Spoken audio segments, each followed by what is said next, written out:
नमस्कार दोस्तों। कल हमने एक प्रोग्राम देखा अर्णब गोस्वामी का, जिसमें अर्णब ने एक चौंकाने वाले तथ्य का खुलासा किया है। उनका कहना है कि अब तक जो जांच पड़ताल चल रही है, उनके 1000 कर्मचारियों के खिलाफ मुंबई पुलिस ने मामले दर्ज किए हैं। करीब करीब 200 घंटे की पूछताछ उनके कर्मचारियों अधिकारियों से अब तक हो चुकी है। ये अपनी जगह है, उसके लिए वो उपस्थित भी हैं, लगातार उनके अधिकारी जा भी रहे हैं मुंबई पुलिस के पास। लेकिन कल उन्होंने कहा कि मुंबई पुलिस और कमिश्नर उनके न्यूज़ रूम की एक्सेस चाहते हैं, यानी न्यूज़ रूम तक अपनी पहुंच बढ़ाना चाहते हैं। और उन्होंने इसे प्रेस की फ्रीडम के एकदम खिलाफ बताया, और बात बिल्कुल जायज़ है।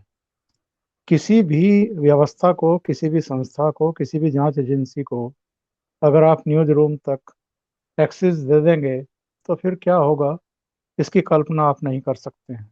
और मेरी याद में तो कम से कम ऐसा पिछले 2 ढाई 3 दशक में ऐसा नहीं हुआ है।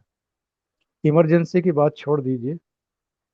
तो मेरे साथ जाने माने पत्रकार, कॉलमिस्ट और हिंदुस्तान दिल्ली के पूर्व संपादक प्रमोद जोशी जुड़े हुए हैं। प्रमोद जी, बहुत स्वागत है आपका। जी धन्यवाद। जोशी जी, जो अर्णब गोस्वामी ने कल ये खुलासा किया है, इस पर आप क्या कहेंगे? हाँ देखिए, हाँ पहली तो बात आपने कह दी कि ये आपके लिए तो विस्मयकारी है, क्योंकि आपने इसके पहले कभी ऐसा नहीं सुना है। हाँ, इसमें मैं थोड़ा और आगे बढ़ाते हुए ये कहना चाहूँगा कि राज्य यानी जो पुलिस है दिल्ली की, वो तो एक स्टेट को, मतलब भारत के या राज्य को, देश को, मतलब उसको रिप्रेजेंट करती है। और जो मीडिया है, चाहे वो अर्णब गोस्वामी का है या किसी और का है, वो एक एक चौथी, मतलब चौथा खंभा है, अवधारणा है, जिसका कोई संवैधानिक दावा नहीं है, लेकिन जिसकी इस उपस्थिति को सारी दुनिया स्वीकार करती है, यानी मीडिया, अभिव्यक्ति की आजादी, प्रेस की फ्रीडम। भारतीय संविधान में प्रेस की फ्रीडम की जैसी कोई व्यवस्था लिखित रूप में नहीं है। अमेरिकी संविधान में तो है भी, लेकिन भारतीय संविधान में चूंकि एक नागरिक को आर्टिकल 19(1)(a) के तहत अभिव्यक्ति की स्वतंत्रता का अधिकार दिया गया है, इसलिए वो स्वतंत्रता, प्रेस की जो निजी स्वतंत्रता होती है, यानी एक संगठन की या एक संस्था की, उससे भी ज्यादा बड़ी स्वतंत्रता हो जाती है, क्योंकि ये नागरिक की है, और नागरिक इस देश के संचालक हैं, पूरे देश के संचालक हैं। 125 करोड़ या उससे भी ज्यादा नागरिक हैं, तो ये स्वतंत्रता उससे बड़ी हो जाती है। और वो नागरिक बम्बई पुलिस के अधीन नहीं है, बम्बई पुलिस उसके समानांतर है। यानी बम्बई पुलिस एक पार्टी है, उसको अधिकार है अपराधों की छानबीन करने का, उसको देखने का, और ये साबित करने का कि अगर कोई देश के खिलाफ, देश के कानून के खिलाफ या कोई आपराधिक गतिविधियां कहीं हो रही है तो उसकी जांच भी करे। पर उसके लिए तमाम संतुलनकारी व्यवस्थाएं हैं, कानून, अदालतों के पास अधिकार हैं, और जो अधिकार उनको दिए गए हैं उसका वो इस्तेमाल भी करते हैं।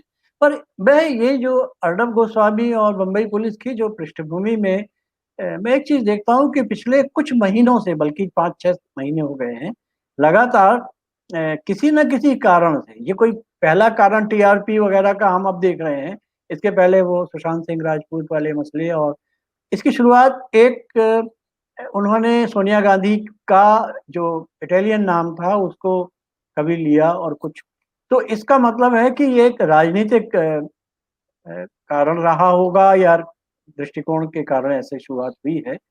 बम्बई जी। पुलिस इसमें कैसे पार्टी बन गई? बम्बई पुलिस तो कोई राजनीतिक दल नहीं है, वो तो एक आपराधिक कानून व्यवस्था बनाए रखने वाली मशीनरी है, और उसमें भी एक उसके जो पुलिस के जो सर्वोच्च अधिकारी हैं उनको लेकर के ये सारी बातें हो रही हैं।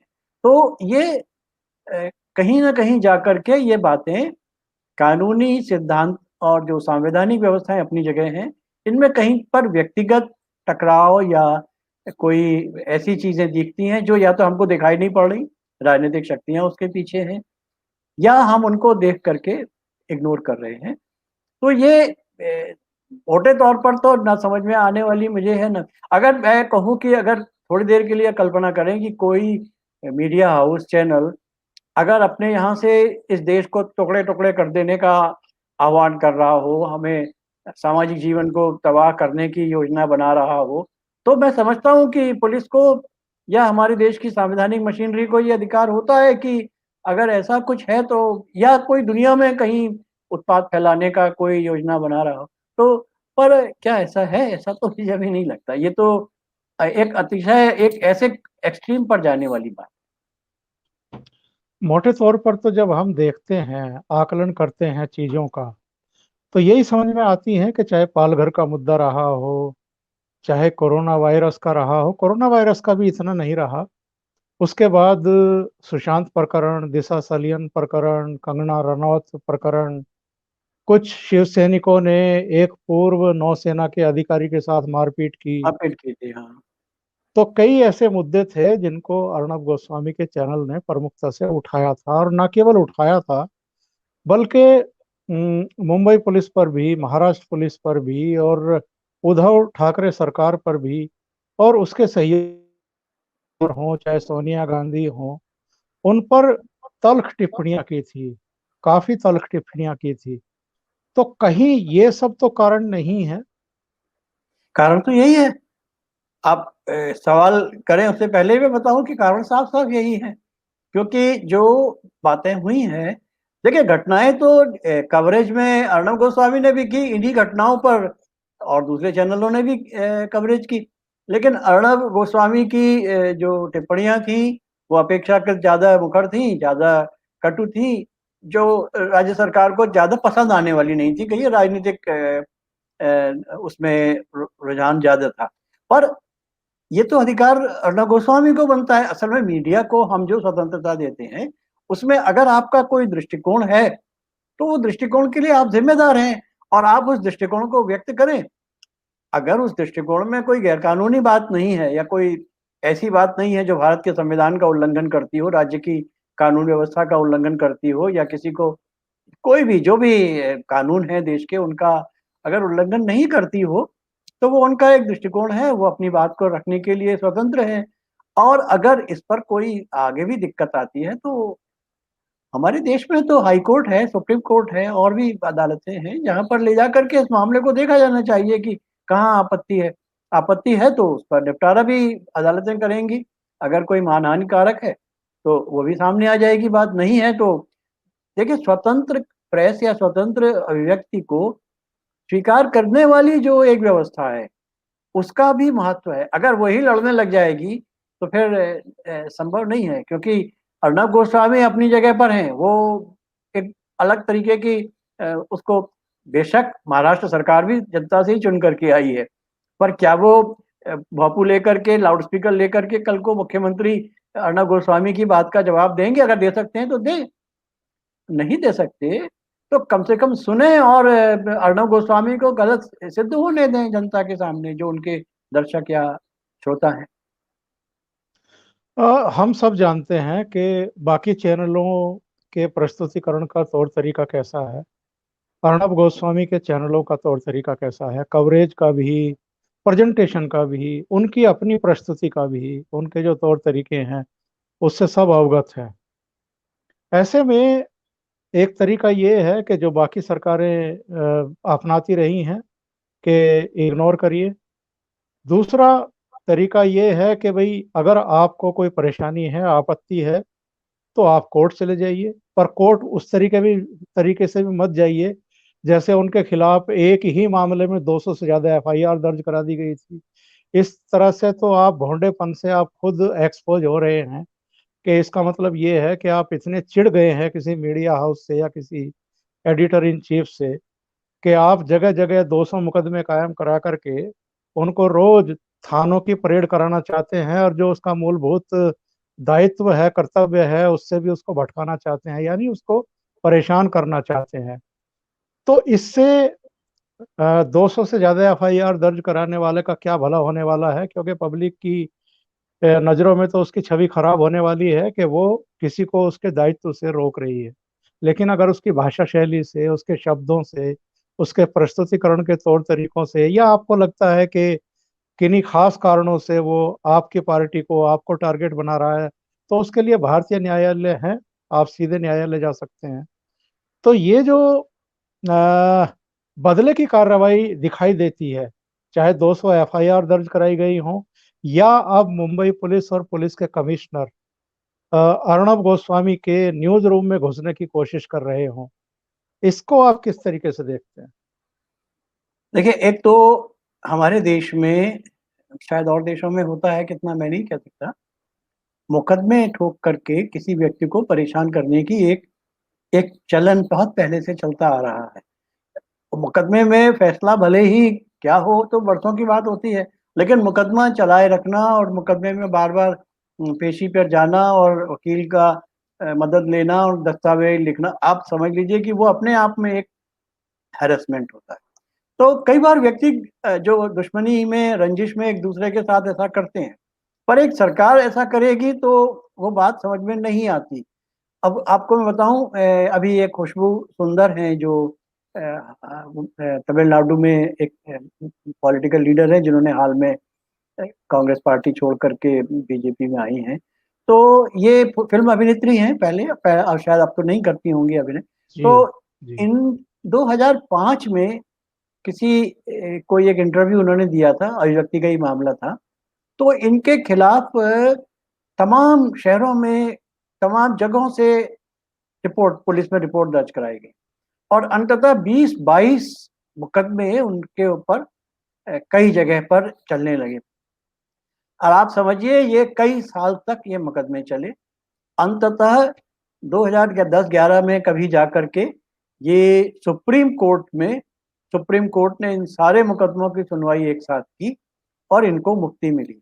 वो तो तब भी प्रभावशाली थीं और मुक्ति हासिल कर पाईं, लेकिन बहुत सारे लोग होते हैं, तो हमारी जो प्रेस है, मतलब हम अखबारों में हमने काम किया है, यहाँ पर शुरू में ही जो दादा लोग होते हैं या जो बड़े इलाके के पावरफुल लोग होते हैं, वो ये धमकी देते हैं कि 150 मुकदमे ठोक दूँगा, यानी अलग-अलग शहरों से, अलग-अलग राज्यों से, अलग-अलग जगहों से दौड़ते फिरोगे। तो ये एक प्रकार की धमकी होती है। वो धमकी अगर ठीक है, दादा दे, गुंडा दे तो, पर क्या सरकार को हम दादाओं के या माफियाओं के जैसा व्यवहार करते हुए देखेंगे तो हमें अच्छा नहीं लगेगा।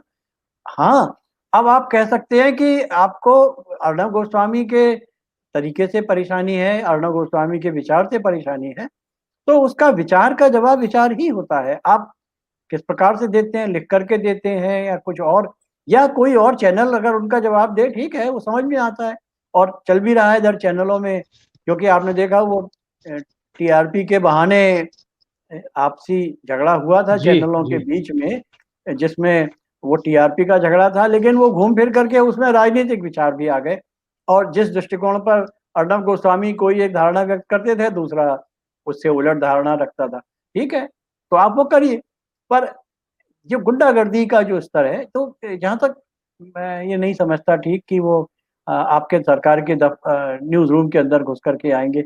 न्यूज़ रूम की एक गरिमा है, वो गरिमा को बना करके रखने की ज़रूरत है। जोशी जी, अभी पिछले दिनों बॉम्बे हाई कोर्ट की एक टिप्पणी आई है, और उसने कहा है कि अगर आप ही जांचकर्ता बन जाएंगे, आप ही अभियोजन पक्ष बन जाएंगे और आप ही जज बन जाएंगे, तो फिर अदालतों की क्या जरूरत है। ये एक तरीके से इलेक्ट्रॉनिक मीडिया पर एक तल्ख टिप्पणी है, एक कठोर टिप्पणी है अदालत की तरफ से। अदालतें पहले भी इस तरह की टिप्पणियां खास तौर से इलेक्ट्रॉनिक मीडिया के बारे में व्यक्त करती रही हैं, क्योंकि हमने और आपने तो प्रिंट मीडिया में काम किया है और हम जानते हैं कि वहाँ पर किस तरीके से तथ्यों की विवेचना होती है, क्रॉस चेकिंग होती है। जिसके खिलाफ स्टोरी जा भी रही है तो उसका वर्जन लेने की कोशिश भी की जाती है कि अगर उसका वर्जन भी साथ में चला जाए तो ज़्यादा बेहतर है। लेकिन ये जो 24 घंटे के इलेक्ट्रॉनिक चैनल है और ऊपर से जो टीआरपी का प्रेशर रहता है, एक दूसरे से आगे निकलने की जो होड़ रहती है, इसमें कई बार गलतियां होती हैं। कई बार आप जो एक आरोप भी लगता है कि मीडिया ट्रायल शुरू हो जाता है किसी भी मामले में।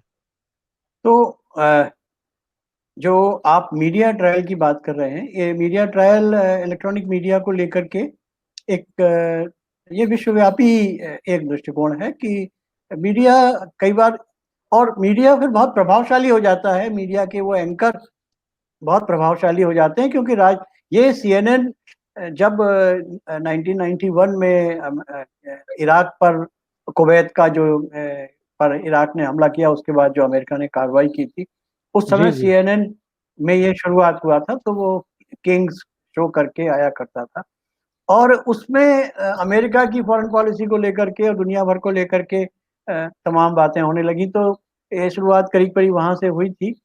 पर यह है कि अमेरिका में अभी भी मीडिया ट्रायल या जो मीडिया की बातें हैं, वो एक सीमा तक हैं। हमारे देश में कुछ ज़्यादा हुआ, और आप ये केवल ये सुशांत, ये जो सुशांत राजपूत वाले मामले में ही नहीं, इसके अलावा बहुत सारे मामलों में मीडिया की ट्रायल्स की सुनाई पड़ी।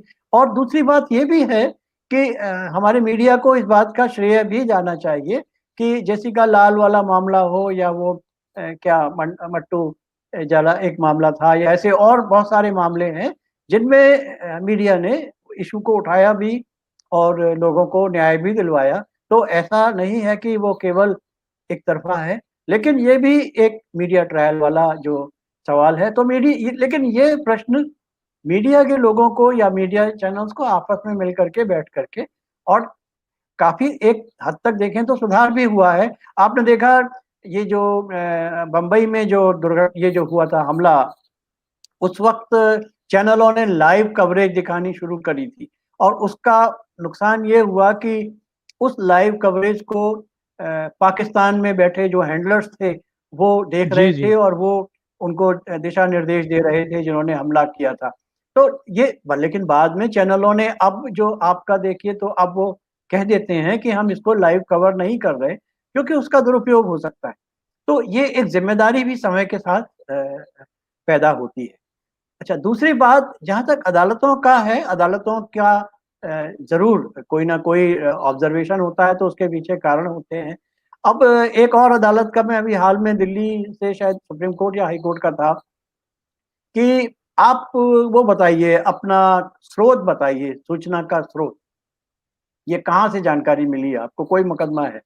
तो प्रायः ये अखबार वाले या चैनल भी सूचना का स्रोत नहीं बताते। इसलिए कि सूचना का स्रोत बताने का मतलब होता है कि उस व्यक्ति को या उस जो भी जानकारी दे रहा है, यदि वो जानकारी देश हित में है, सार्वजनिक हित में है, तो उसका स्रोत बताने से उसको नुकसान होता है। हमारे देश जी में इस बात को स्वीकार भी किया है, और एक संवैधानिक व्यवस्था भी हो रही है, अभी भले ही हो नहीं पाई। जो व्हिसल ब्लोअर हमारा कानून बनाने की बात थी, तो उसका उसका उद्देश्य भी यही है कि अगर कोई जानकारी कहीं से दे रहा है, व्हिसल ब्लोअर है, कहीं पर कुछ गड़बड़ हो रहा है कोई सरकारी कार्यालय में, तो वो जानकारी तो उस जानकारी देने वाले को प्रोटेक्ट करने की ज़रूरत होती है। तो ये भी एक मीडिया का दायित्व होता है कि वो जानकारी प्राप्त करे। जानकारी तभी मिल पाएगी जबकि वो व्यक्ति कहेगा कि मैं ना फँसने पाऊँ। तो इसमें कोई ऐसा बहुत बड़ा गलत नहीं है। लेकिन बात वही है कि जो संतुलन अ अ, आना चाहिए, जो आत्म संयम होना चाहिए, वो मीडिया को या पत्रकारों को स्वयं आत्म संयम के दिशा निर्देश तैयार करने होते हैं। वो दिशा निर्देश ना तो कोई पुलिस करेगी, ना कोई संविधान, मतलब कोई सरकार करेगी, ना कोई ऐसी व्यवस्था की जानी चाहिए जो उसको फंदे में बाँध करके रखे। तो इसीलिए आप देखिए प्रेस काउंसिल भी है, तो प्रेस काउंसिल उसकी एक मर्यादा है प्रेस काउंसिल की बातों को।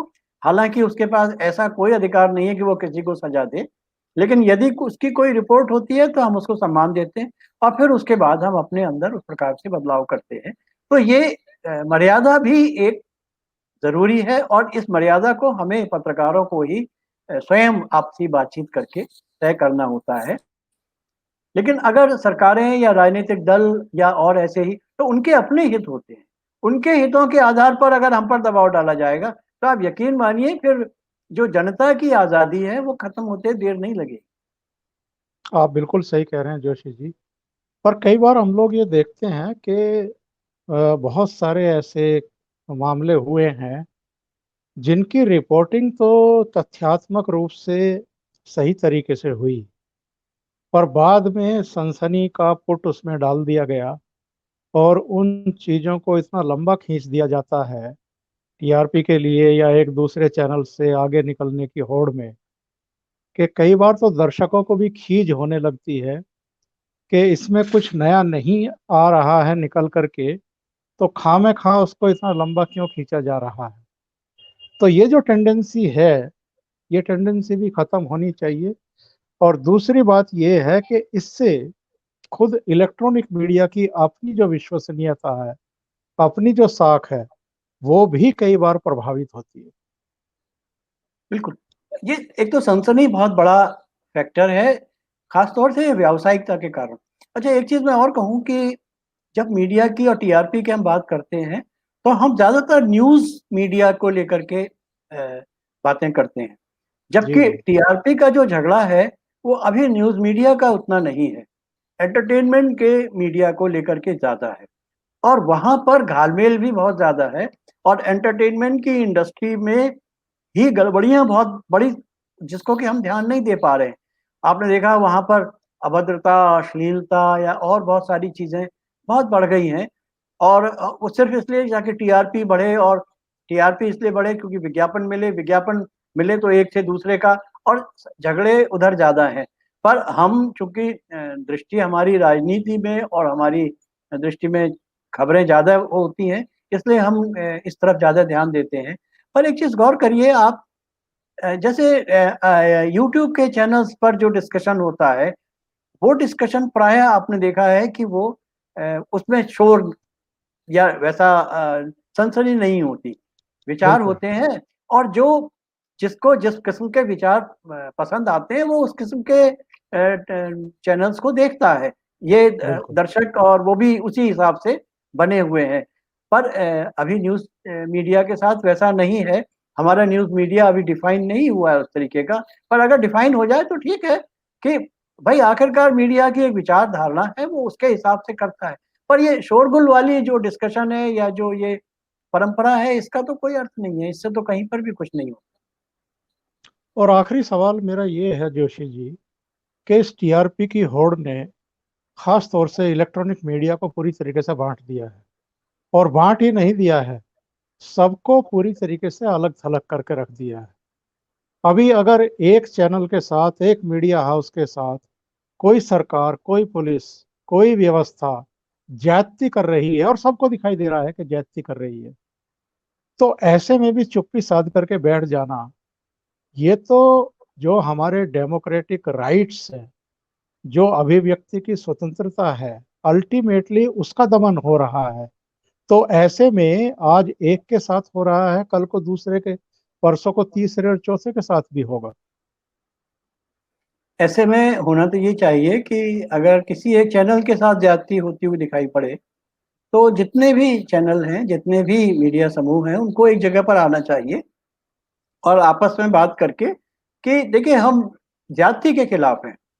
असहमतियाँ हमारी हो सकती हैं, लेकिन हम पत्रकारीय जो अ, मर्यादाएँ हैं, पत्रकारीय जो हित है हमारे और जो मूल्य हैं, उनके लिए हम एक हैं।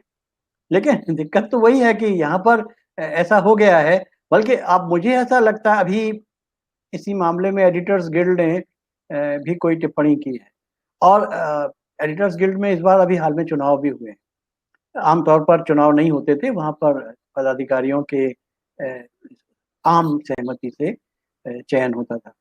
मुझे ऐसा लगता है अगर ऐसा होगा तो कुछ दिनों बाद देश में 2 एडिटर्स गिल्ड हो जाएँगे। देश में पत्रकारों की 2 तरह की संस्थाएँ हो जाएँगी। मीडिया चैनलों की भी 2 किस्म के संगठन बन जाएँगे या 3 किस्म के हो जाएँगे।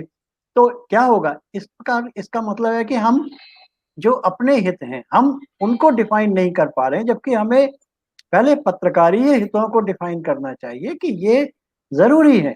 देखिए जनता या पुलिस या जो भी अलग-अलग, वो हमसे अलग हैं। हम तो बिल्कुल हमारे पास वो विचार है, हम वो मर्यादाएँ हैं, वो वैल्यूज़ हैं, वो एथिक्स हैं, जिनके आधार पर हम काम कर रहे हैं।